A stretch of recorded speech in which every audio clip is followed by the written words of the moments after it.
I'm Pastor Leo Rhee. I am the senior pastor at City Light Church in Seoul.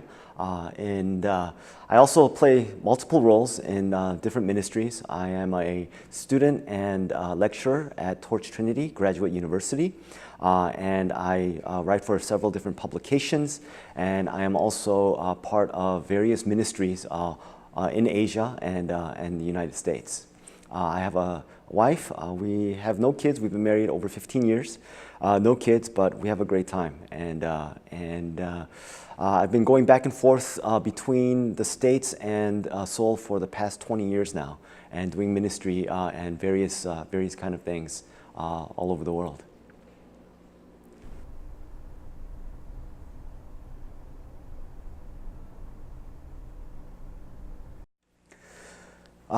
So I was born in Korea, 1969. 1971, when I was 1.5, my family immigrated to the States, and I grew up in Chicago most of my life. I lived in Philadelphia, LA, Baltimore area, but then and I visited Korea every once in a while, but it was in '88 during the Olympics that I actually came, and God gave me a real love for Korea. I was just graduated high school. I came in '87. I loved Korea so much. I came back in '88 for the Olympics, and I had such a great time. God gave me such a love for Korea, and in 1999, I came back on another 3-week visit, and it ended up being 7 years. And I got plugged into a church called Onuri Community Church, which is a mega church in the middle of Seoul, and I was given the opportunity to lead an English ministry of about 3,000 people, and it was just an amazing time, amazing experience. And I was teaching at a seminary. I was doing things for Christian TV, and it was just a lot of opportunities that were open for me. I went back and forth between Korea and the States for several years, and about 5 years ago, I came back to Korea with a opportunity to lead a missions conference called G Kim. And after that, a lot of other opportunities opened. About a year ago, we planted a church called City Light Seoul Church in the middle of Sinchon, in the middle of 5 different universities in the middle of Seoul. And so every time I come back, every time, my relationship with Korea has been amazing, and God has been affording me a lot of different opportunities for me to serve here in this nation. Korea has changed so much, and from the time I came out here to live in 1999 to almost 20 years later, I've seen Korea evolve. I've seen Seoul become a very multicultural international city. I've seen so many things happen. I guess when I first came out here in 1999, I didn't realize that I was told that there's a lot of spiritual attack, and you have to be ready, and you have to be praying. And so, every morning I would be doing my quiet time. And as I was doing my quiet time, every morning there was a guy outside who would be yelling down the hallway, "Satan, Satan, Satan." And I got freaked out, and I prayed harder and harder, and I was like, God, protect me against the evil one and all these attacks of the enemy. And every morning, on point, he'd be there, going down the hallway, "Satan," not realizing that it was the laundry guy yelling out, "Setak, Setak," meaning laundry in Korean. And so I found out later that it was just the laundry guy collecting the laundry every day. But those kind of stories come up all the time because there's misunderstandings with language and culture and so on and so forth. But I realized that God is doing amazing things.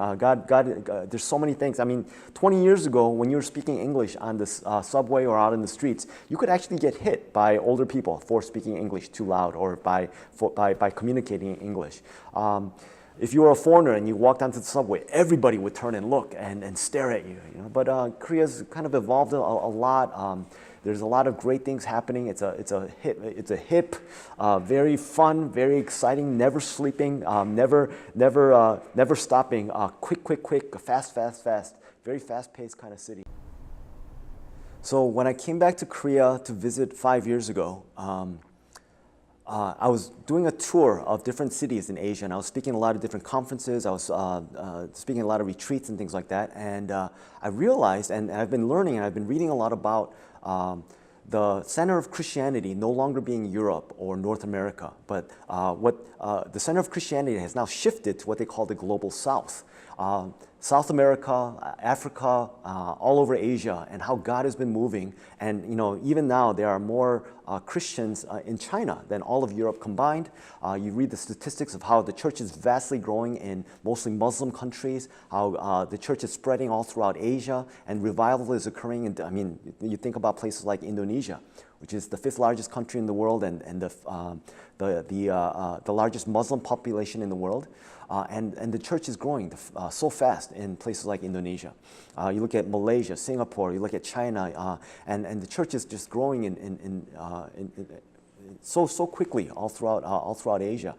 When I came to Korea, I realized there's so many things happening in Korea too. The church has been kind of on the decline for several years, but when I first came out here, I just realized what God is doing here. 2009, there were 1 million foreigners living in Korea. 2011, it was 1.5 million foreigners, and then about 2 years ago, we hit the 2 million mark in terms of foreigners living in Korea.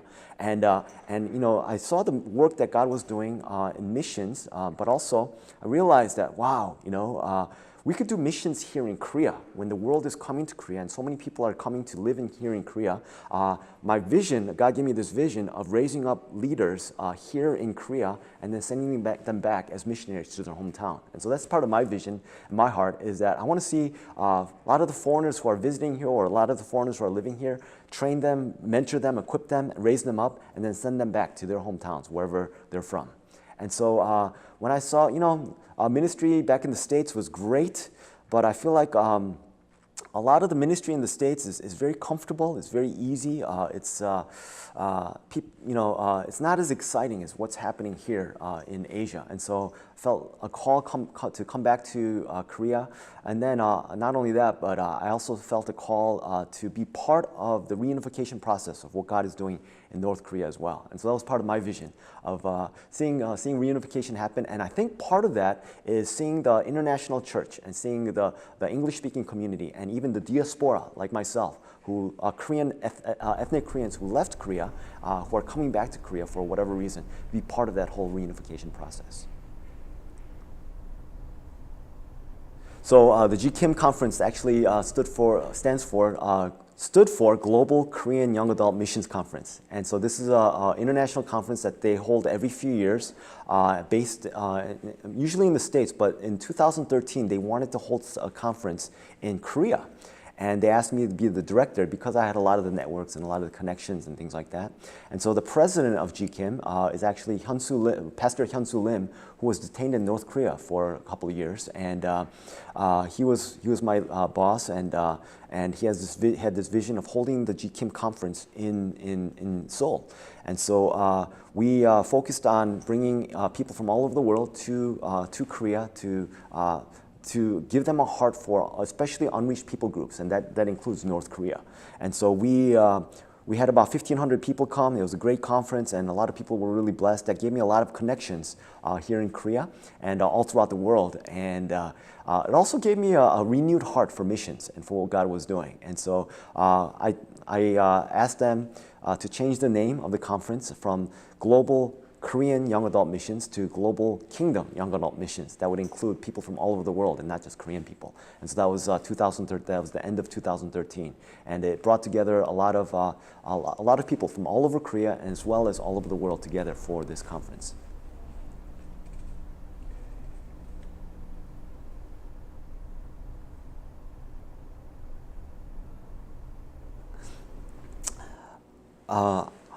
Our little church plant of 1 year has been in an area of Seoul called Sinchon, and we are smack dab in the middle of 5 major universities, and each of those universities has thousands of young people, thousands of students coming to study.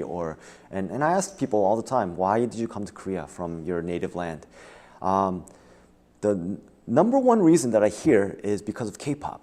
And interestingly enough, people come to Korea because they want to learn the Korean language, they want to experience Korean culture because they've seen Korean dramas or they've enjoyed K-pop music, and so they want to come to Korea to experience it for themselves.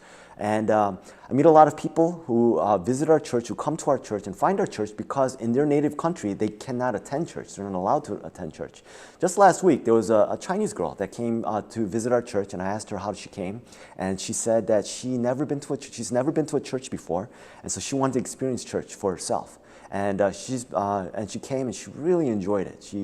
She spoke English very well, and she said that she wanted to experience church for herself. There was another girl from Mongolia that came a few weeks ago who's been coming for the past few weeks just because she says that she's not a Christian and she's never been to church, but she wanted to feel what church was like or see what church was like for the very first time. And she came, she really enjoyed it. She says she feels peace when she comes. She likes to worship, she enjoys the teaching, and she feels like she feels very relaxed when she comes to church. For whatever reason, they come to Korea and God touches them and they get transformed. Maybe they've been to church or they used to go to church, but somehow they come to Korea and they experience hardship or they experience difficulties, and God draws them near to Him through their experiences here in Korea. I've seen a lot of people get baptized, come back to God. I've seen a lot of people recommit their lives coming to Korea. And so, and then a lot of people who have a new heart for missions or for North Korea, for the lost, for social justice, by coming to Korea, because maybe in their native land, wherever they're from, they feel very relaxed, comfortable, and then they come to a new environment, and for whatever reason, God exposes them maybe to different things, and they're able to experience God in a fresh new way.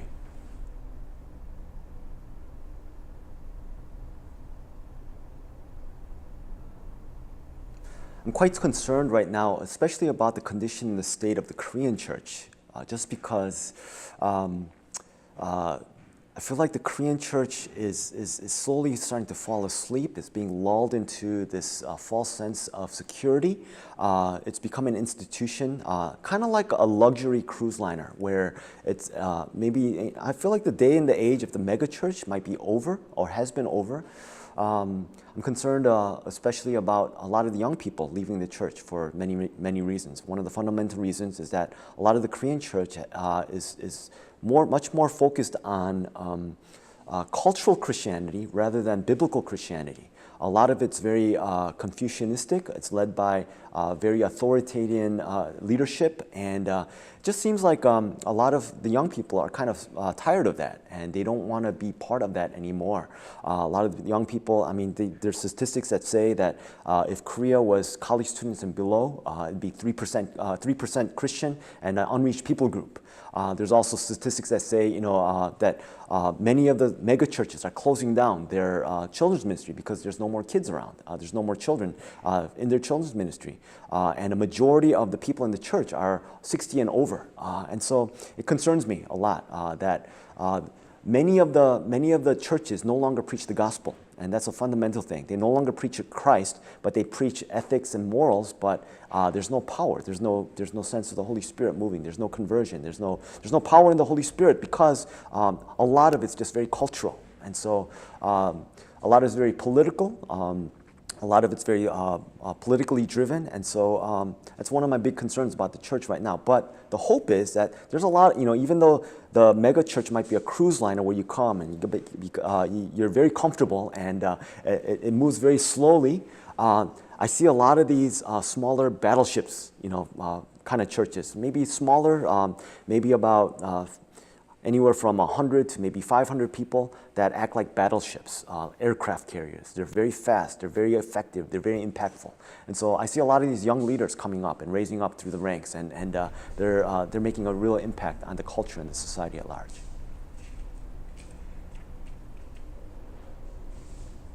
I am so blessed to be part of the kingdom network of what God is doing here in Korea. So I'm not much into dreams, but when we were thinking about coming back to Korea long term, a couple years ago we decided to move everything. We sold our house, our cars, got rid of most of our possessions, and we felt like God was calling us back to Korea when we came back 5 years ago. And my wife and I were thinking about our next steps and thinking about where God was leading us. And so as we were praying about it, God gave me a very specific dream.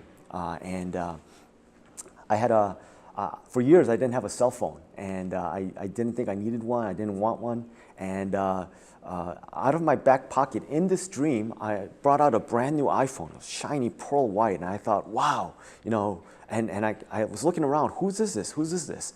And then out of my back pocket, once again, there was a black Android that came out of my pocket, and I was looking around, who's this? Who's this? And I started searching and looking around and searching for these people, and suddenly, in this dream, an endless flow of smartphones started coming out of my pocket, and I didn't want to be accused of stealing, so I was looking around for all these people. Whose cell phone is this? And I was looking for them, tracking them down. I woke up in the morning, I told my wife my dream, and I told my wife, you know, honey, I think God wants to finally finally want me to get a cell phone. And she goes, no, you idiot. He's going to network you and connect you with a lot of different people, and to be ready for it. And you're going to look for people that God wants you to look for people to connect with. And that made a lot of sense to me. It's kind of ironic because I'm an introvert. I'm not really a people person. But when I came back to Korea to visit, God started opening doors and connecting me with a lot of people. And so that's my heart. Is you know, I don't want I'm not really in for my name or for the name of my church or whatever. I feel like that day and age is over, but I'm all for kingdom networking, you know, divine appointments and bringing people together, networking, connecting with people. And so I feel like this time around, coming back to Korea, that's been my role, is to network people, to connect people, and to build these kingdom networks.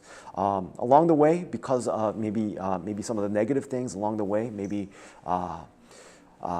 because these networks have to be relational, the downside of that is that relationships sometimes break and people misunderstand. And as much as you try to build these relationships, sometimes people misunderstand or misinterpret your intentions and things like that. And so as a result, people get hurt, people misunderstand you, and relationships break off. And so maybe that's part of the negative side of doing that kind of work. And so it's been a pleasure, it's been a blessing and an honor to be able to connect with people. I feel like the second part of why God brought me back to Korea was to raise up the next generation of leaders. And so that's a lot of what I'm doing as well. I've had my time in the limelight. My role now, my purpose now, is to raise up that next generation to carry on the work.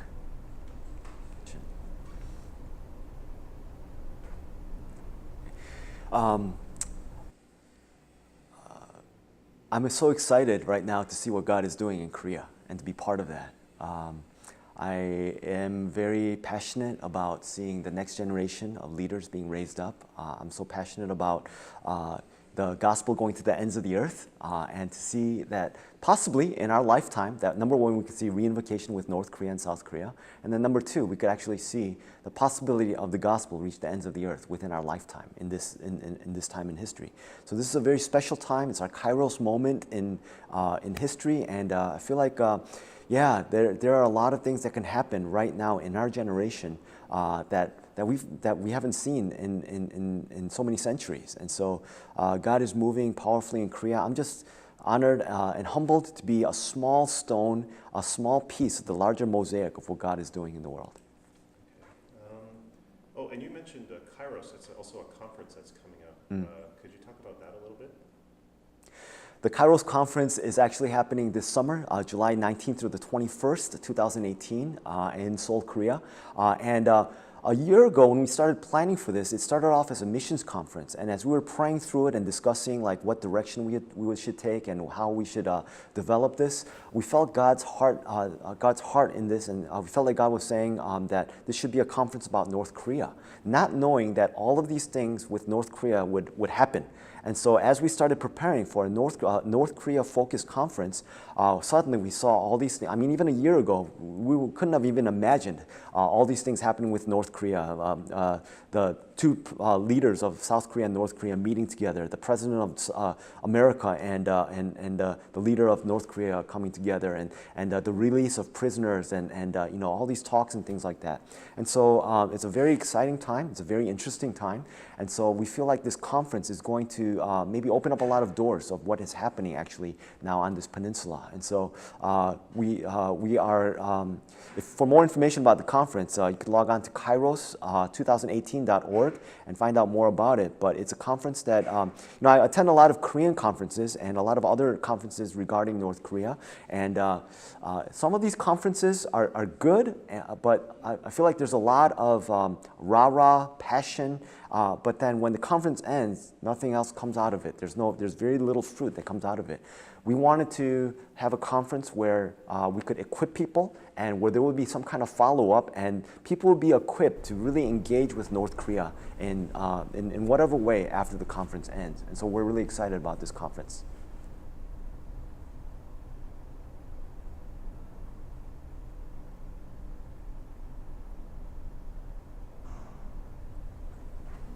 Just to say that God is moving very powerfully in the global south. Once again, in parts of Africa, in South America, in Asia, God is on the move and God is doing something very, very special. And people all over the world should realize that even though it might seem like in some places the church is dying or the church is dead, God is moving in those places as well. And so you never know how God is moving or the way God is moving, but we have to be discerning to His heart. And so the encouraging thing is that whenever God moves, we know that He could use us or not use us, and He could use His people or not use His people, but when He moves, we have to be kind of sensitive and alert to the way He is moving. And so it's a very special time right now in Asia. It's a very special time right now in Korea. And so, to be alert to how God is moving. Just like the Israelites moved in the wilderness, whenever the pillar of fire set forth or whenever the cloud started to move, they had to be ready and they had to be alert to when God was moving. And so just be sensitive to how God is moving, the way God is moving, where God is moving, and partner with Him in what He's doing in the world.